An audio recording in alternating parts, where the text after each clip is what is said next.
Hello, Broncos Country. I wanted to start this video with the horse.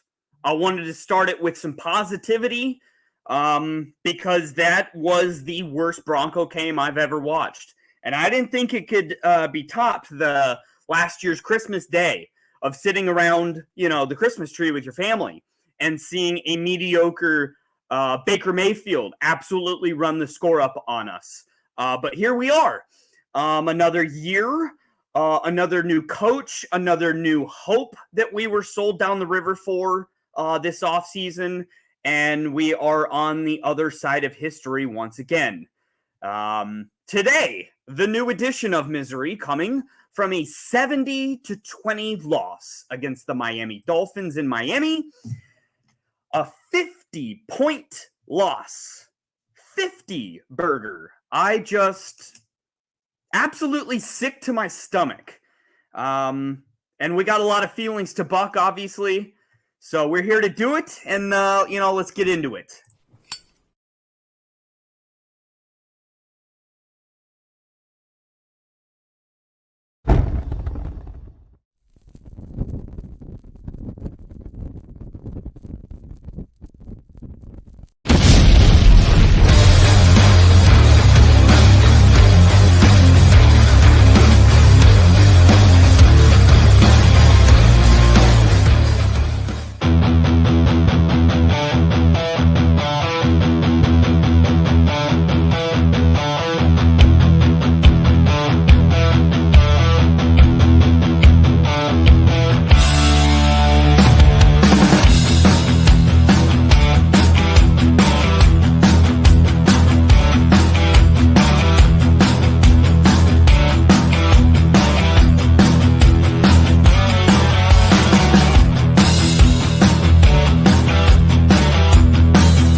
Welcome, ladies and gentlemen, to the Buck Your Feelings podcast. I am your host, Jay the Dreamweaver here. With me, next to me here is the one and only Tyler Y. Tunas. What up, dude? How is misery treating you on this glorious Sunday?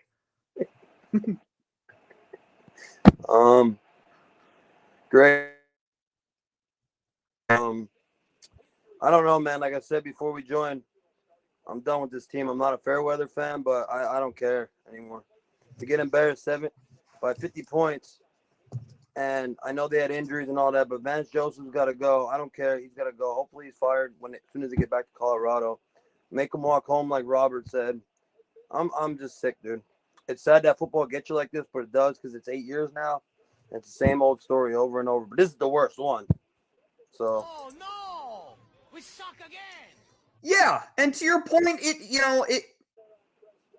this one feels extra spicy to me because there was a vendetta, obviously, from Vance Joseph or from Vic Fangio and from Mike McDaniels. It was one of those where constantly you saw creative play calling when they were up by a lot of points. They did not take their foot off the pedal hardly at all in this game, even when, their third stringers were in. They were still running their stuff. They never went into a, let's end the game ISO run with a, I set back the whole drive. They didn't care. They just said, F it. And it's just sickening, man.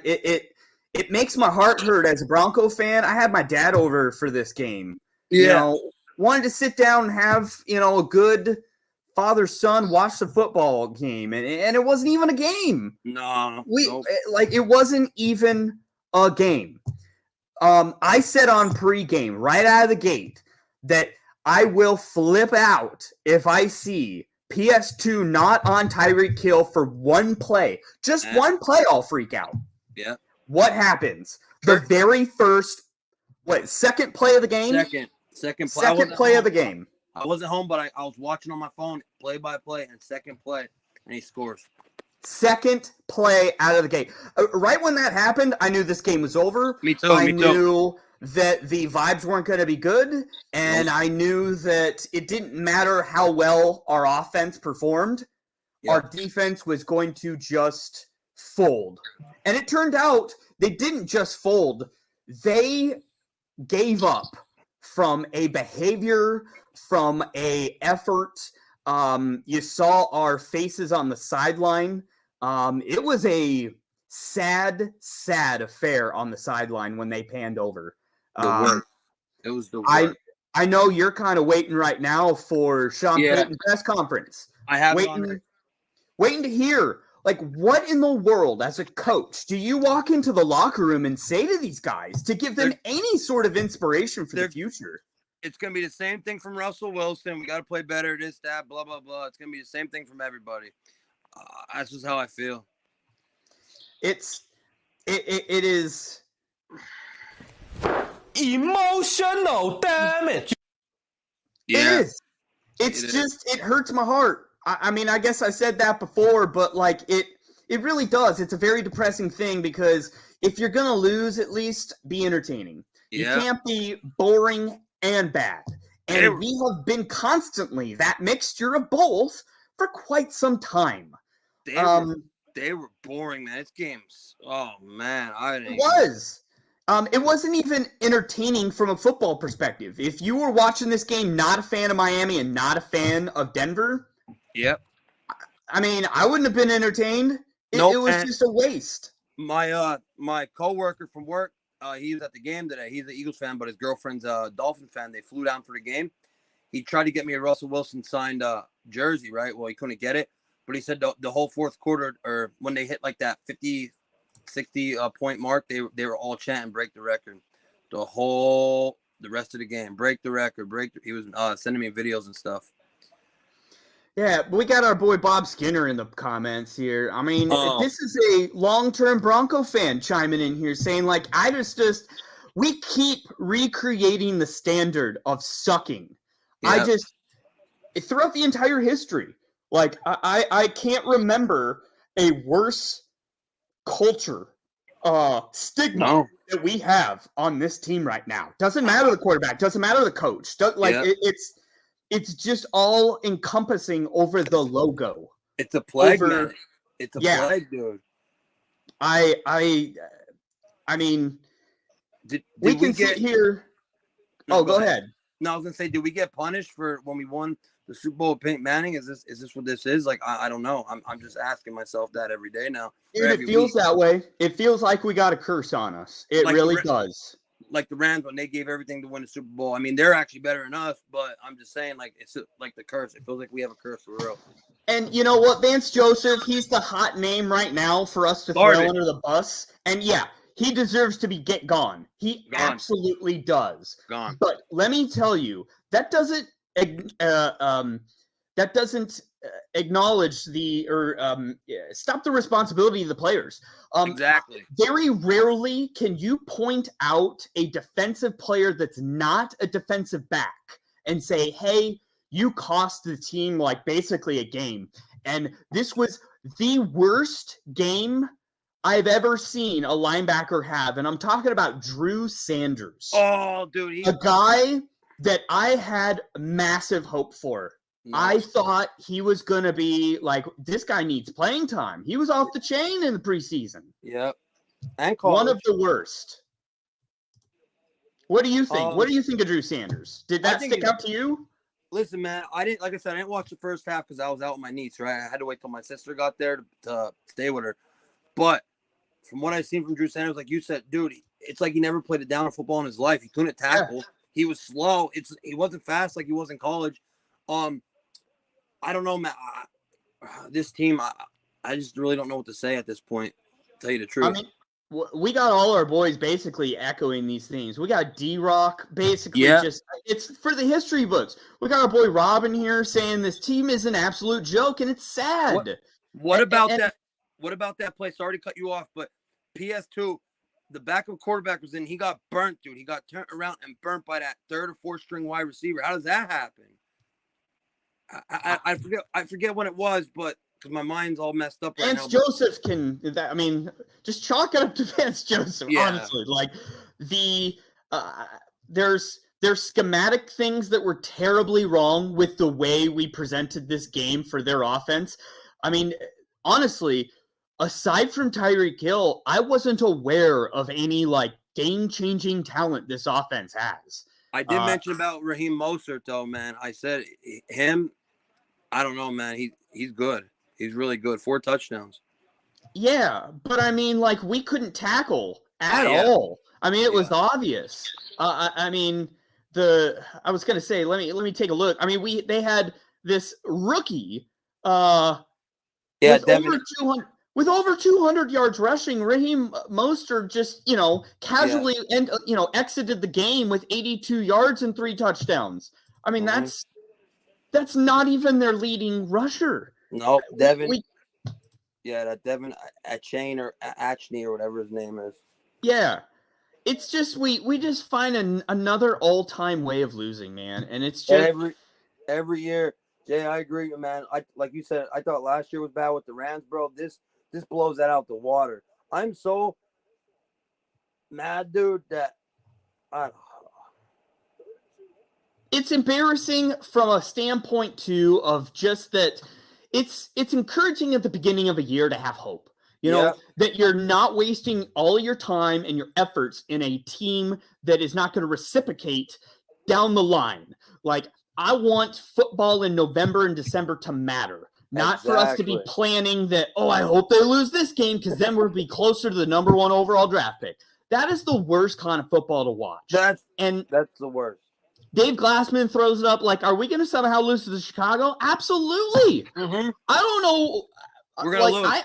I got zero hope for any game on our schedule moving forward. I may have had a little hope before this game, but unless Vance Joseph is gone by the end of today or tomorrow, I don't have any sort of bounce back hope for this defense. Not even a little bit. Welcome, Rex Ryan. Come on down, buddy. You want to be on a team so bad, come on over. Yeah. I mean, Robert, your explicit language I am in full agreement with, and I will put my tag behind. Donkey nuts. Yeah. Come on and join, Rob. Get on it. It's bad stuff, man. I don't know where they even go. Like I said, go into the locker room. What do you tell these guys to inspire and keep them going for the rest of the year for effort? I don't know. I literally have no words. And that's just being completely blatantly honest, just like probably for you and every other Broncos fan. What do you say? You can't wrap your head around this. They couldn't tackle for crap. They couldn't do nothing, man. There was no good defensive schemes, nothing. I don't know. Vance Joseph, he's got to go tonight. If he's there by tomorrow morning, I will be so surprised. Then they just don't care about winning at all if he's still here. And, the Waltons made a decision after that Christmas game last year that was the last straw. And Hackett, I'm sorry, we're not even waiting. You're out. Like, do not return. Give me your key. And did you go ahead? No. I was just gonna say, and this might be that kind of embarrassing moment that, like, you don't have a choice. Like, you don't get to have a second chance after this game. Like, I hope to God. Did you see Vance Joseph's face, man? Like, I want to freaking Yeah.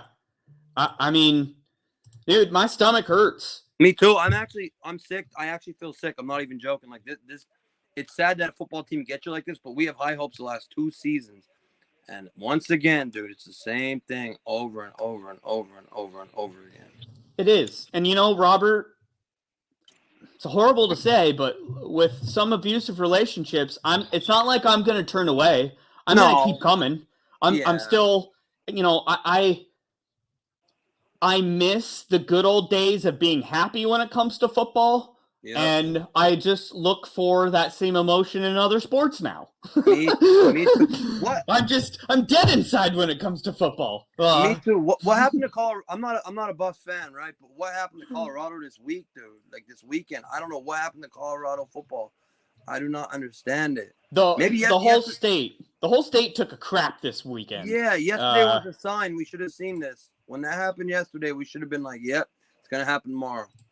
Dude, Tony, and yeah, man, like Super Bowl losses are bad, and I remember the Seattle one especially really like the Seattle Super Bowl loss was brutal because of the place, but like I believe this game was worse than that Christmas blowout, as you're saying.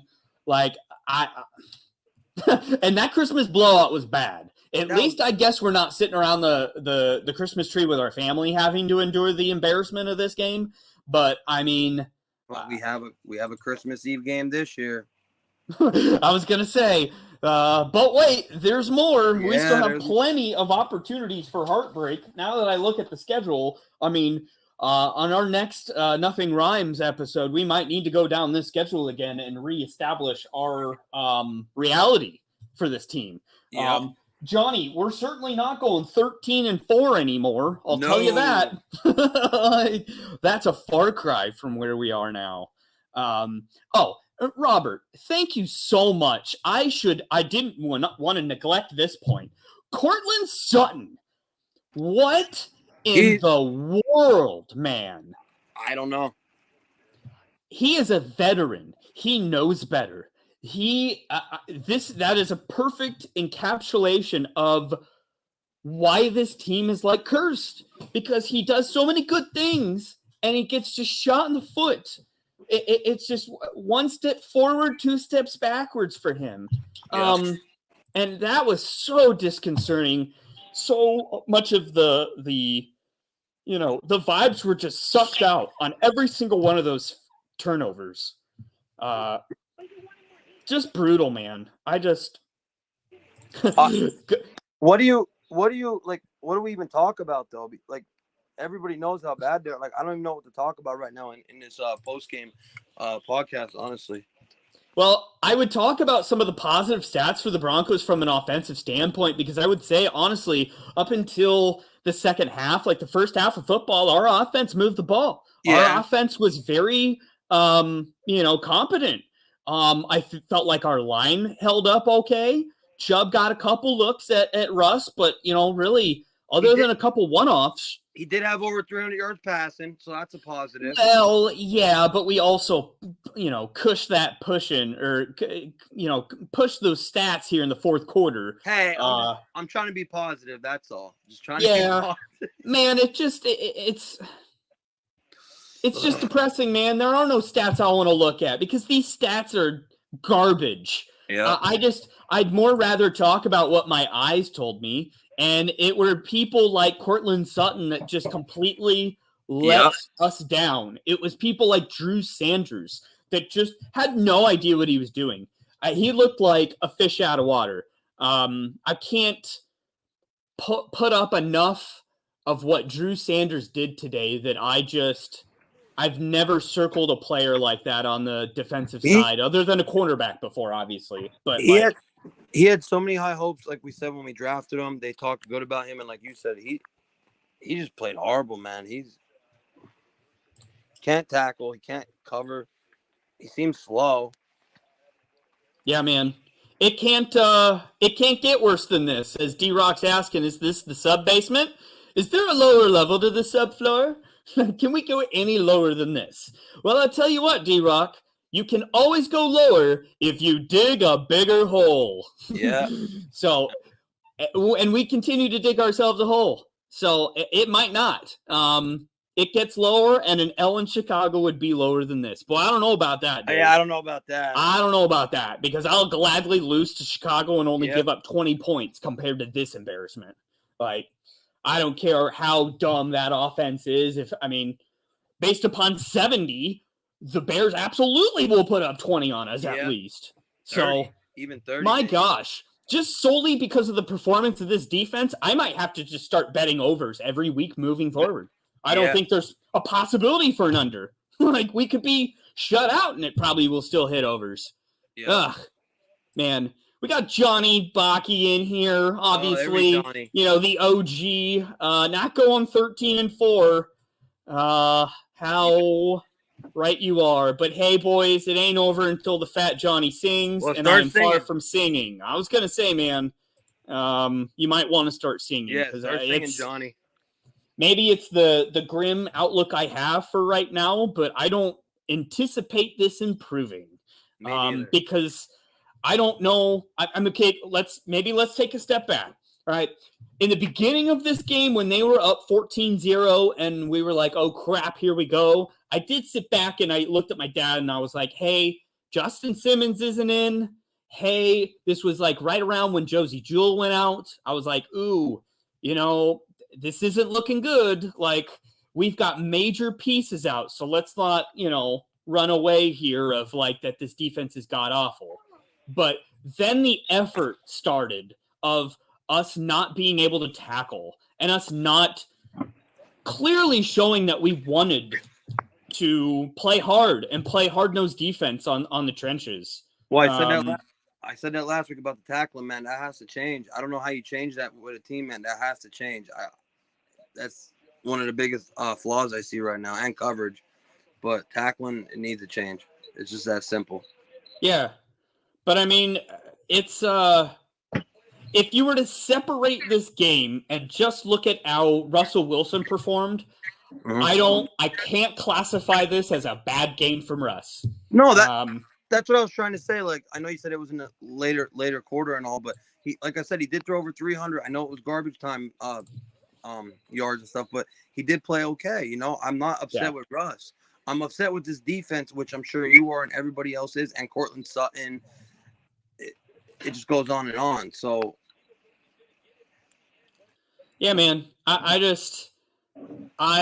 don't have many words for this game. No, because I can't even think of plays that were, the trademarked NFL turning points, like a play that really solidified this game. Like, I can't. There were so many just garbage. Like, I can't believe you didn't tackle him. These 4 different defenders that like dove their whole bodies and they weren't even close to the guy. Like, it was giving up effort. And that's the most depressing football to watch, is a football team that does not care. But it's the rare combination of elements where you have that, as well as the other team on the other side that is not going to stop. And, strategically is just going to keep putting points up and not letting up. And that's what we had today. I'll be right back, Jay. Oh, you're all good, man. I'll be right back. I'm going to go ahead and throw this segment out just because okay. I'm going to talk just for a hot sec about maybe one person that I saw, at least, that I still have great hope for, and I think is one of the bright spots of this game. Of like, as dark as this game was, there is, at least in my mind, one player that I took this game away from saying, okay, we got someone. So here we go.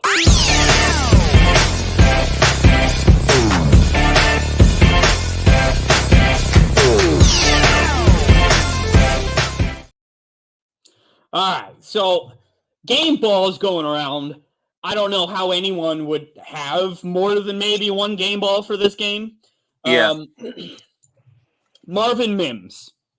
Mims has been a breath of fresh air. He is the closest to an Emmanuel Sanders type of wide receiver that we've had for a long, long time. He's got really crisp routes. He's got that top line speed. And Russ obviously really likes him because he looks for him. Sean Payton hasn't been shy about highlighting him too. He got more targets, and I don't have like the number in front of me, but I know he got more targets in the first half than Jerry Jeudy, because I don't remember Jerry Jeudy's name even coming up until the first play of the third quarter. And I was floored by that. But Marvin Mims is going to be a player for us. And I was a little like sheepish when you guys were talking about the trade scenario with Jerry Jeudy here pregame, because I didn't think Mims was like, he ain't that guy. I mean, like, he's not a number one wide receiver on a team, but like maybe he is, because I saw him running underneath. Saw him obviously with his deep threat. He can return kicks. He can return kicks. He is a playmaker. He is someone that we understandably need to get more involved. I was very impressed by him. He gets a game ball. Do you have any anyone that you would maybe give a little accolade to today? Well, we already said it, Russ. I'll give Russ a little bit credit.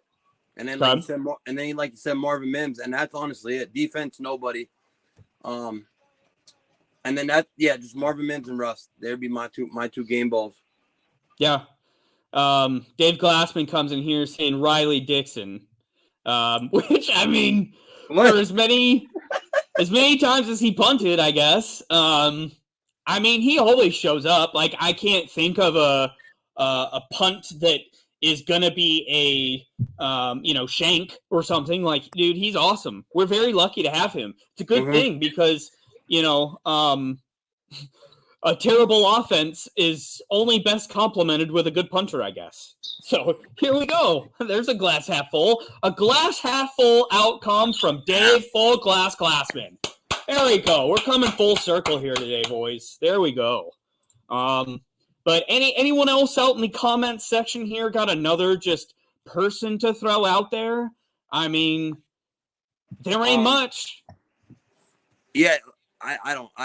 I have those two guys that did. The rest of the team, they kick rocks, dude. Yeah. Suck. They all do. They really do. And I'll throw this out here just for your girl there. Couple toots. Because this whole game we can sum up in that. She's mad at me because when I said I had to go, I yelled at her because she's pouring water in candles. So I had to yell at her, because now she's crying. Oh, I understand how that goes. My little ones are very sensitive about some additional direction. It's very hard to redirect. I totally get that. Yeah, so that's why I'm kind of out of it right now. I'm looking back and forth trying to. Oh, I get it. Yeah, I get it, man. I just basically, whenever those things happen, I look over at my boys and I just throw them a big. Come back on, dude. Stop. Come back, man. You don't gotta cry. Stop, dude. So you don't gotta cry. I'll make the fart noise. Go ahead, make the fart noise. That's all good. Are you doing your best Russell Wilson impression? Yeah, she is. She's doing Russell Wilson. It is sad, man. It was sad. We got a new name here, I think. Stephen Bracken. Stephen Bracken here. There we go, bud. He says, was it me or was play calling awful this game? And yes, I think there were a couple instances where I thought the play call were... Well, I mean, I guess, let me ask you this. From a play calling standpoint of defense or offense, because I thought our defensive play calling was absolutely garbage from start to beginning.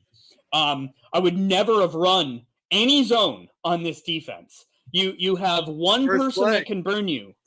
The man had to go on this offense. But, at the end of the day, from an offensive standpoint, not really. There wasn't that many bad plays that I can point to say, like, Sean Payton, what are you doing, dude? Not as many as other games.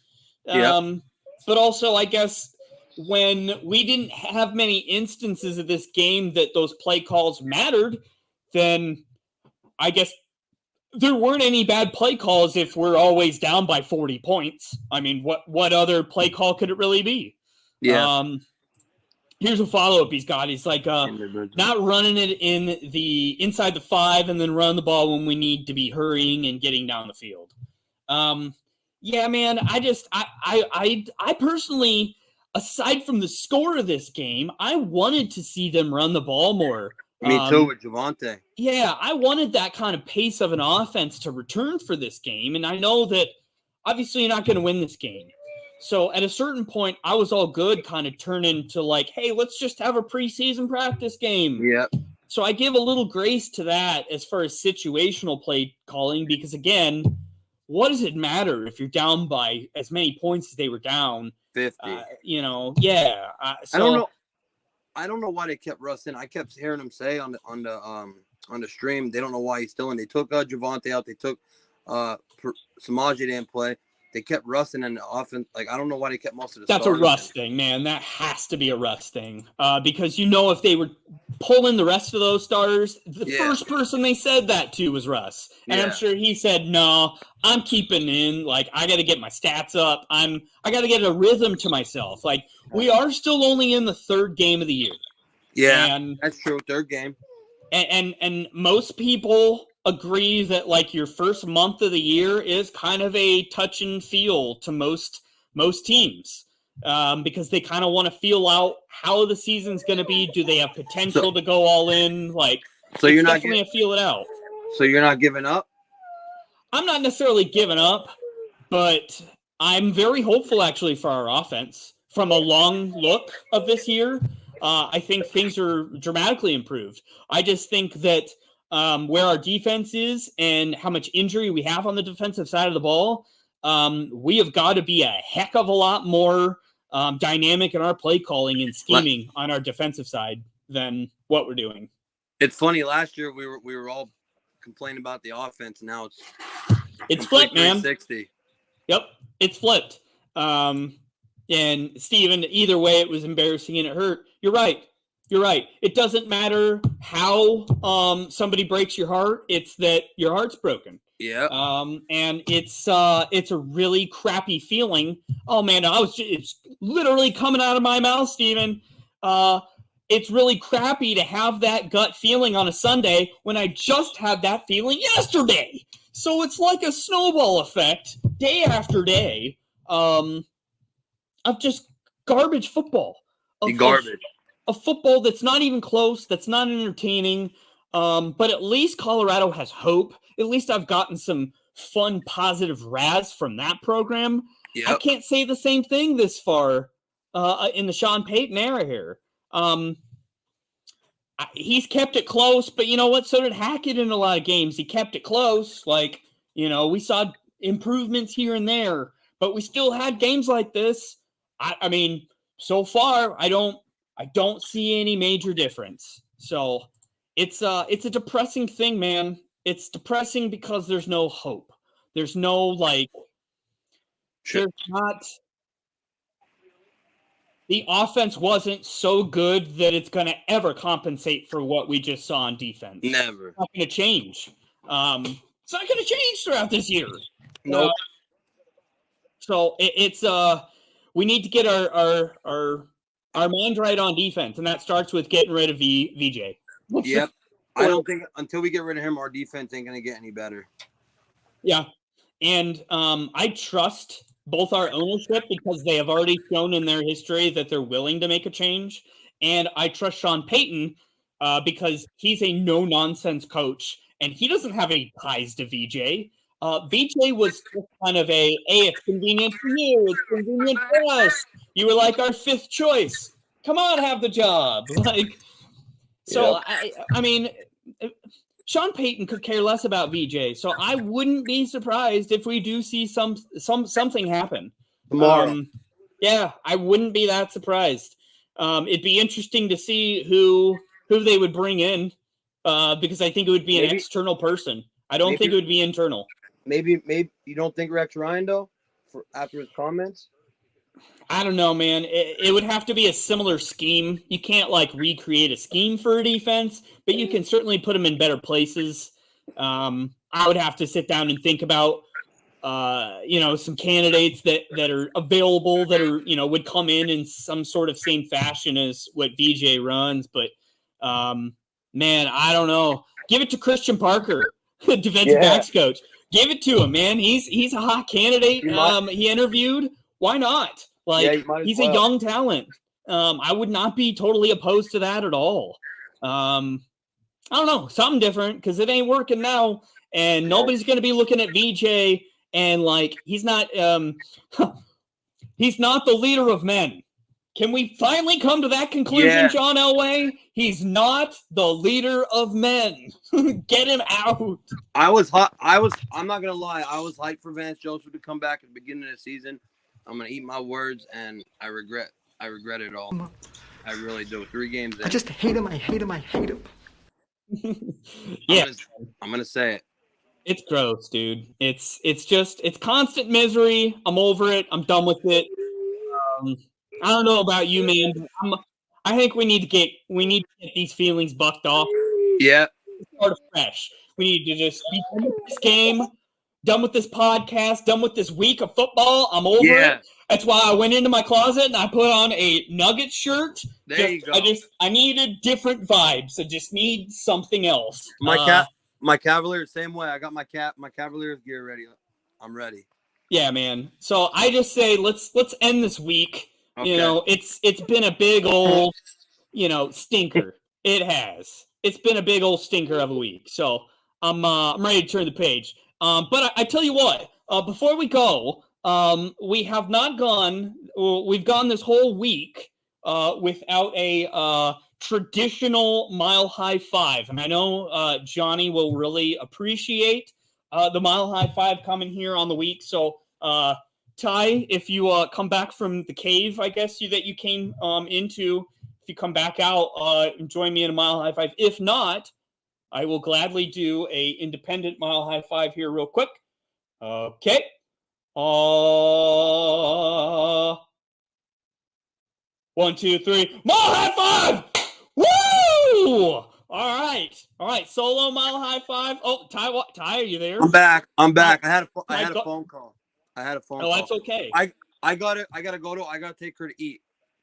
Nope, it's all good in the hood, man. I just got my mile high five in. I'm feeling a little better. I got my feelings bucked. Okay. I appreciate you being on. We're gonna turn the tide, man. Flip that leaf. All right, boys and girls. She said, "Can you do the fart noise quick?" Oh yeah, we got a fart noise for you. This week of all, let's go. All right, thank you. Like I said, I was out of it this stream, man. Between the game and her, I apologize for the stream or the post game. So, dude, such as life, man. Hey, it's another week. It's another set of responsibilities. Another week for adulting, huh? Yeah. Let's go. Yeah. All right. I will see you all Tuesday. Yes, sir. I'm gonna get an episode out for me for fantasy. Yes, sir. So. All right, man. Well, Broncos Country, boy, let's get it going. Next week's the week. Next week's the week. All right? We'll get them next week. All right. For me and Ty, we'll see you guys later. Have a great week, y'all. Peace.